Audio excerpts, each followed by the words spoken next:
How's it going? Going great. Now, you've been flying solo the past couple of visits here, but this morning back to form more or less with a special guest. Why don't you do a little introduction for us? Yes, this is a very good friend of mine. I met him at the Night to Remember gala for the Alzheimer's Association. It was an art gala, and we happened to be floor help, if you will, and had a lot of fun. Volunteers.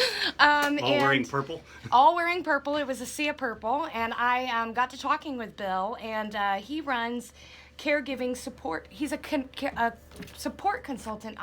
Words are a thing I do usually. Stick to singing. Right? Cohen Caregiving Support Consultants LLC. Wow. Anyway, I come in every week and I talked often about the burden of care and how that's been identified as a risk now. And what Bill does is gives us tips, techniques, basically builds a team, goes through all these checks and balances to help make that easier, and to also remind you to take time to focus on yourself. So without chewing any other words, Bill, why don't you explain to us a little bit about what you do? Good morning. I'm really excited to be here, and thanks for inviting me. So I was my late mother's caregiver. Her name was Sheila, and I was on a 10-year journey with her. And make a long story short, I took my personal loss and my pain and turned it into my encore career and my passion. I like to support and guide family caregivers like I was to reduce their stress, to provide them resources, advice, guidance, and that type of thing. So they don't feel alone. They don't feel so overwhelmed and exhausted. He helps minimize stress by giving you resources too. Like he'll coordinate a support team. So help you find individuals with elder law expertise, financial matters, healthcare. A lot of times when they decide to take on the role as the primary caregiver, they don't realize all that they're taking on. What is the biggest thing that you run into when you are doing an assessment with a family caregiver? Again, I think they feel lost. They don't know where to turn. They feel alone. No, that's how I felt. And if you think back 15 years ago when I started my journey, there were a lot less resources. We have the retirement connection guides around here. That didn't exist. There was barely an internet still. So it was basically the old term, let your fingers do the walking, make a lot of phone calls. So today there are a lot more resources, there's a lot more ways to find them, but people still don't know where to turn. There's a lot of free ones, there's a lot of paid ones, there's some that are not appropriate for them, and you have to know what's the best. And I try to do that vetting for them so they'll find good, trustworthy professionals and service providers. I cannot explain to you how invaluable his services are when somebody is brand new to taking over control. He offers an initial assessment, so when somebody calls you and they say, I'm at a loss, what can I do? How can you help? So I do a lot of questions and listening and observing, and like you would do an assessment. Right. I generally don't even meet with the care recipient. I meet with the caregiver because that's my focus, to help them take care of their loved one, but also take care of themselves. But once we've determined what are their stressors, what do they want taken off their plate, what do they need answers for, then we can determine, okay, so many hours of consultation, or I can work on a retainer basis too. Either way. And Bill also has been a support group facilitator for the Alzheimer's Association for about 7 years. 7 years now. And actually, I facilitate one group that I started attending 14 years ago. Oh, Same that's group, really same cool. building, except now we're all virtual. Well, yes, and he does offer a lot of virtual classes, which I think is really nice because I have found myself struggling behind the 8 ball in the virtual world, and Bill has already taken it and ran with it and is holding and hosting virtual support groups. How can they find out more information, Bill? So I have a Facebook group called, I hope I get the title right myself, but Dementia Support Group for Caregivers with Bill Cohen. And I suppose you could provide that link to them as well. I sure can. So I'm going to post the video of our interview up on Facebook. And then also you have CohenCaregivingSupport.com. Correct. What information can they find there? So you can find out more about my background and the journey that I went through with my mom, how I help people, how I work with you. There are testimonials. There are resources, people that I recommend that they can go to. So yeah, it's just a plethora of information. A lot of individuals that I run into when I'm doing an assessment, they want care for mom. And mom has been declining for years. However, they haven't taken, or they don't know the steps to take to seize power of attorney or get at least the medical side completed. And I know that you run into that a lot. Is that something that your consultant group can help them with when you're building a team?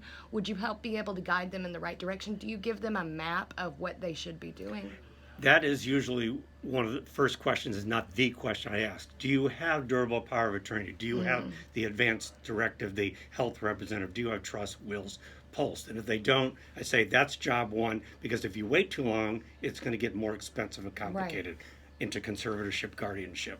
And then I will provide them with good, vetted, researched elder law attorneys who specialize in this area, including if they need to look at Medicaid applications. Right. It's not a journey they should try to do by their own. No, you should not do that alone. Right. And you work with elder law attorneys in your area, in the Portland area, Vancouver, etc. Now, one of the other things that I really like, Bill has these little self-care reminders. And one says meditate or get a massage, food and beverage with friends, go for a walk. Why is it important to focus on self-care in your group? Let's go back to the classic airplane analogy. Sure. They tell you to put the oxygen mask on yourself first so you can take care of your dependent. It works the same way with caregiving. And actually, it's really in tandem. You need to take care of yourself. You need to take that time. I know you're going to feel guilty. I'm not doing enough. I've got to take care of them first. I had an inflamed disc while I was trying to take care of mom, and I kept putting it off. But I had to take care of it so I could take care of mom. And yes, remember, you're doing the best you can. That's what I love about Bill and all of the stuff that he passes out as that bottom note reminder is on everything. Remember, you're doing your best. And some of those self-care things are a little more difficult, and finding the time to do it are a little more difficult under the current environment, but we won't be under it forever. So there are other things. You can go for a walk, you can do yoga, you can do meditation at home. Right. Do you often see a lot of caregivers come to you in a state of struggle or... Yeah. Oh, absolutely. Yeah. Yes. Yeah, they're stressed. And there's usually underlying health conditions that caregiver hasn't even addressed with themselves because they're so busy. Big word that we always hear about, denial. Denial. And believe me, I could tell you two stories. I went through it twice myself. Yeah. Mom doesn't have dementia. She doesn't have Alzheimer's. Yeah, we all go through that. How do you get them to realize, how do you relate them to their reality in that moment? Their reality is different than ours. You can't bring them back into our reality. You have to try to get into theirs. Ask questions. Oh, you want to go home? Where is home? Right. You know, where do you envision? What do you remember about that? Just get them talking about it. Get them off that, because if they're thinking about, you may be thinking that it's the last place they lived, but it might be where they raised the family 20, 30, 40 years ago. Right. So, and somehow talking reality. about that home gives them that home. And Bill reached out to me. We are still doing our Care Bear fundraiser. So raising rent relief for our caregivers. And there's more information about that on my Facebook page too. But Bill knows, being a primary caregiver, just having one thing, just having somebody that could take care of one thing for you is tremendous. And they're too, a lot of times family caregivers are too... they don't want to ask. They don't want to impose. But, you know, you have to remember to ask for help. You have to remember to take time for yourself. And that's what I love the most about Bill and all the services that he provides. So, Bill, if they have further questions or if they want to reach out to you, how can they get a hold of you? So besides the website, very close to that domain is my email, bill@Cohen, that's COHEN, caregivingsupport.com.